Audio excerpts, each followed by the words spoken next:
gün yalnız sen duyacaksın bir gülün kokusunda sevdamı.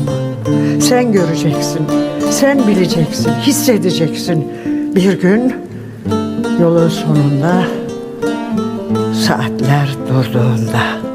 İstersen gel barışalım, İstersen helallaşalım, İstersen gel